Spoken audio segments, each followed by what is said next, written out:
Federico Di Marco akan tetap bersama Inter. Menurut laporan La Gazzetta dello Sport, klub Nerazzurri siap mengaktifkan klausul sepihak untuk memperpanjang kontrak sang pemain dari masa berlaku saat ini yang berakhir pada 2027 hingga 2028. Kedepannya, tidak menutup kemungkinan adanya perpanjangan tambahan guna memberikan kenaikan gaji kepada bek sayap tersebut yang tengah menjalani musim luar biasa. Ikatan antara Di Marco dan Inter sebenarnya tidak membutuhkan musim seperti ini untuk diperkuat. Di Marco adalah warga Milan dan seorang Interista sejati. Ia memiliki hubungan yang sangat baik dengan Cifu. Sang pemain disebut memang ingin tetap bertahan di Nerazzurri, terlebih lagi dengan kehadiran pelatih tersebut. Selain itu, perayaan untuk Scudetto kedua dalam kariernya semakin dekat.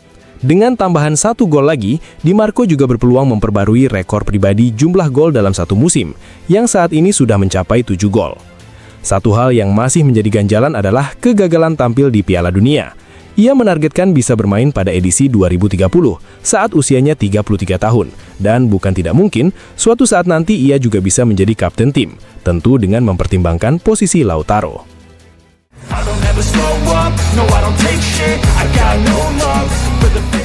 Josep Martinez tampaknya berada di jalur terdepan untuk menjadi penjaga gawang utama Inter pada musim depan.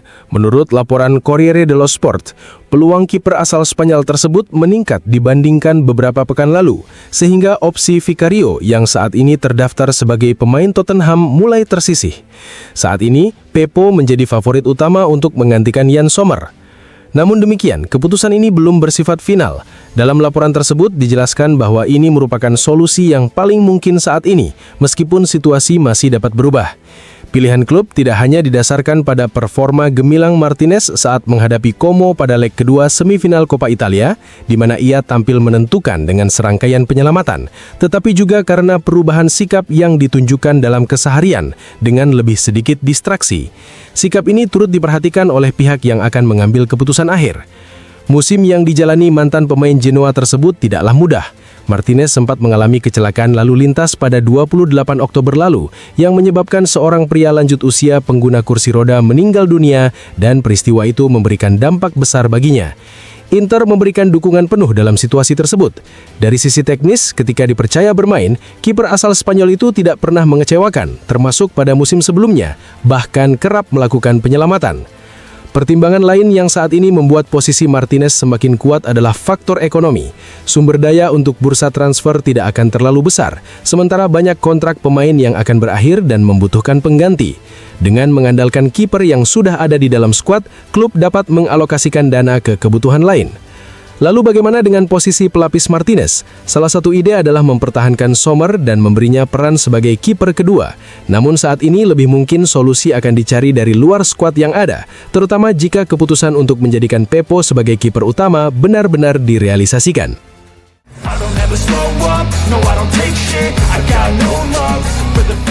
Pencetak gol paling produktif Inter musim ini ternyata adalah situasi bola mati.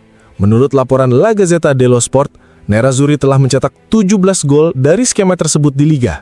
Jumlah yang bahkan melampaui torehan Lautaro Martinez yang menjadi top skor tim dengan 16 gol. Keberhasilan ini tak lepas dari peran Angelo Palombo yang dibawa oleh Christian Chivu dari Parma.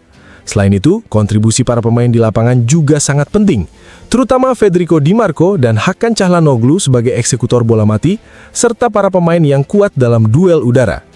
Dari 17 gol tersebut, 11 diantaranya tercipta langsung dari situasi sepak pojok tanpa rangkaian serangan tambahan.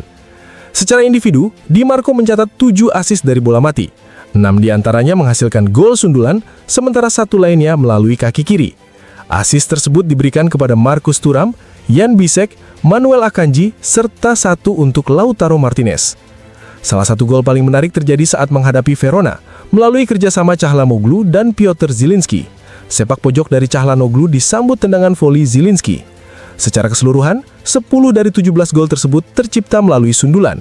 Thuram sendiri menyumbang 4 gol lewat kepala dan total telah mencetak 7 gol sundulan dari 17 golnya musim ini. Di 5 Liga Top Eropa, Inter berbagi posisi teratas dalam jumlah gol dari bola mati bersama Arsenal, yang juga mencatat 17 gol. Dalam 21 tahun terakhir, sejak data ini dikumpulkan, belum ada tim lain yang lebih efektif dalam situasi bola mati. Hanya Napoli musim 2022-2023 yang mampu menyamai catatan tersebut.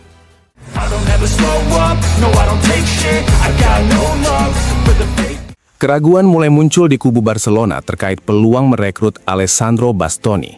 Meski kesepakatan ekonomi dengan pemain asal Italia itu telah tercapai, kini disadari bahwa hal tersebut belum cukup untuk memastikan kehadirannya pada musim depan. Menurut laporan Sport, keyakinan terhadap operasi transfer ini mulai menurun dibandingkan beberapa hari lalu, sehingga muncul alternatif baru. Nama yang mencuat adalah Christian Romero, bek tengah Tottenham yang baru saja berusia 28 tahun. Dari segi karakteristik, kepribadian serta biaya, dengan adanya klausul pelepasan jika Tottenham terdegradasi ke Championship, ia dinilai sebagai solusi ideal bagi pelatih Hansi Flick, meskipun bukan pemain berkaki kiri seperti yang diinginkan. Bek asal Argentina tersebut saat ini harus menepi hingga Piala Dunia akibat cedera pada ligamen kolateral lutut kanan. Ia diperkirakan akan kembali tepat waktu untuk memperkuat tim nasional Argentina yang berstatus juara bertahan. Direktur olahraga Barcelona Deco disebut telah membuka kontak dengan pihak Romero untuk memahami peluang transfer yang akan semakin terbuka jika Tottenham benar-benar terdegradasi. Langkah ini juga dipengaruhi oleh sikap Inter yang tetap pada pendiriannya terkait penjualan Bastoni dengan bandrol sebesar 70 juta euro, angka yang dinilai terlalu tinggi bagi keuangan klub Katalan, meskipun optimisme untuk merealisasikan rencana utama masih ada.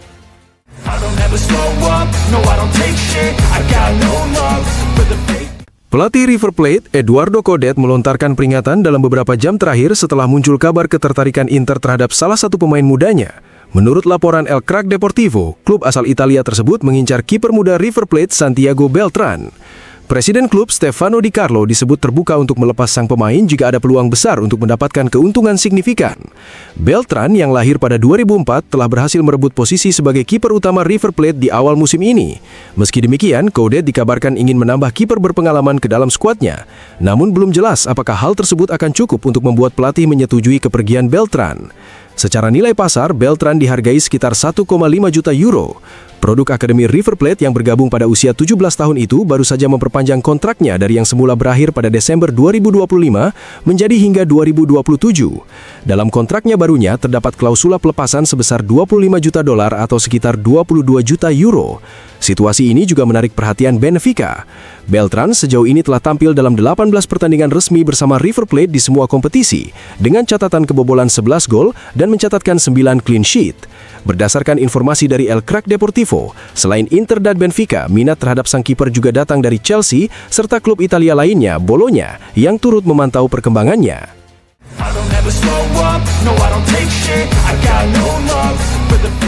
Keputusan pertama Dino Tomasi sebagai penunjuk wasit sementara Ken Serie A dan B akhirnya diumumkan, menyusul situasi yang menggoncangkan posisi Gianluca Rocchi.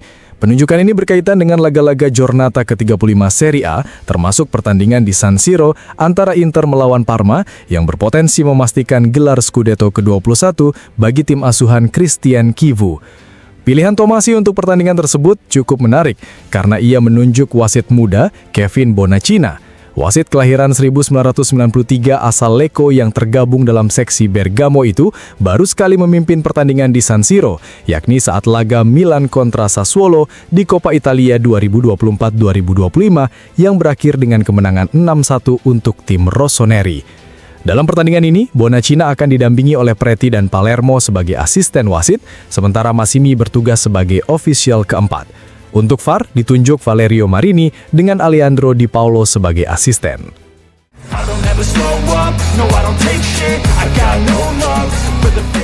Impian Inter di bursa transfer tetap tertuju pada Nico Paz. Menurut laporan Corriere dello Sport, gelandang serang milik Como tersebut masih menjadi target utama sebagai nama besar untuk musim panas mendatang. Perekrutan ini tidak hanya bernilai teknis, tetapi juga memiliki dampak media yang besar, sesuatu yang ingin diwujudkan oleh Oaktree Capital Management dalam rencana transfer berikutnya. Paz sendiri diperkirakan akan meninggalkan Como untuk kembali ke Real Madrid yang masih memiliki klausul pembelian kembali. Klausul tersebut bisa diaktifkan pada musim panas ini atau musim berikutnya. Keinginan sang pemain yang direkrut Como dari Madrid 2 tahun lalu juga adalah kembali ke klub asalnya dan bertahan di sana. Namun situasi masih bisa berkembang tergantung keputusan Florentino Perez. Dengan banyaknya pemain berbakat dalam skuad, bukan tidak mungkin Real Madrid akan melepas salah satu dari mereka, termasuk kemungkinan PAS. Inter berharap skenario tersebut terjadi sehingga membuka peluang untuk melakukan pendekatan serius terhadap pemain tersebut. Dari sisi anggaran, Inter disebut memiliki dana sekitar 40 juta euro, ditambah pemasukan dari penjualan pemain. Tidak ada kewajiban untuk menyeimbangkan raca melalui penjualan, namun strategi player trading tetap akan menjadi faktor penting, terutama jika ingin mendatangkan pemain dengan kualitas seperti Nico Paz, sebuah target yang masih terus diupayakan oleh manajemen klub.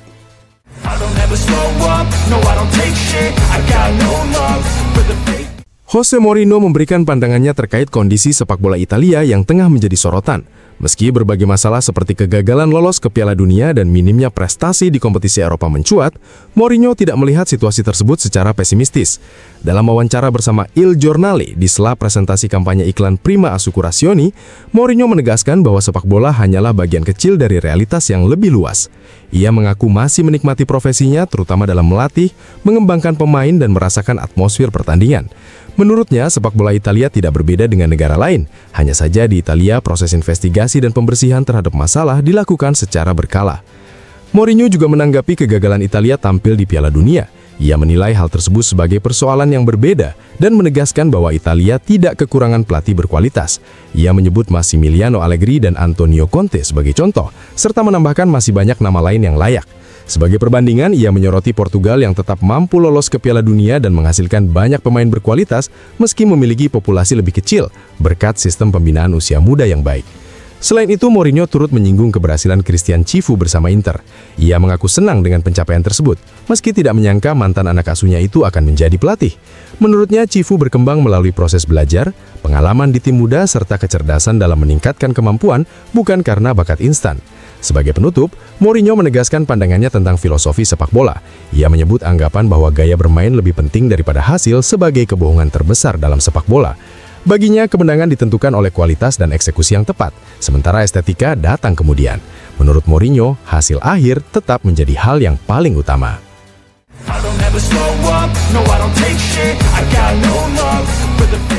Pemain yang menutup mulut saat berbicara kepada lawan kini terancam kartu merah langsung. Hal ini merupakan salah satu perubahan regulasi yang disetujui secara bulat oleh International Football Association Board dalam rapat luar biasa yang digelar di Vancouver. Aturan baru ini sebelumnya telah diumumkan pada Maret lalu oleh Presiden FIFA, Gianni Infantino, sebagai upaya untuk memerangi rasisme di lapangan. IFAB, sebagai badan yang memiliki kewenangan untuk mengubah regulasi permainan sepak bola, menyetujui inovasi ini dengan suara bulat. Selain itu, diperkenalkan pula aturan baru berupa kartu merah bagi pemain yang meninggalkan lapangan atau bagi ofisial pertandingan yang mendorong tindakan tersebut sebagai bentuk protes terhadap keputusan wasit. Perubahan aturan ini akan mulai diterapkan pada ajang FIFA World Cup yang akan segera berlangsung. Infantino sebelumnya menegaskan pentingnya aturan ini dengan menyatakan bahwa siapapun yang tidak memiliki sesuatu untuk disembunyikan tidak perlu menutupi gerak bibirnya. Jika tindakan tersebut dilakukan untuk menyembunyikan ucapan yang bersifat diskriminatif, maka kartu merah harus menjadi konsekuensi yang wajar demi membersihkan sepak bola dari perilaku yang tidak dapat diterima. IFAB juga menekankan bahwa tim yang menyebabkan pertandingan terhenti pada prinsipnya akan dinyatakan kalah secara otomatis. Keputusan ini dinilai sejalan dengan polemik yang muncul setelah final Africa Cup of Nations final antara Maroko dan Senegal. Perubahan regulasi tersebut akan disampaikan kepada 48 tim peserta Piala Dunia dalam beberapa pekan ke depan.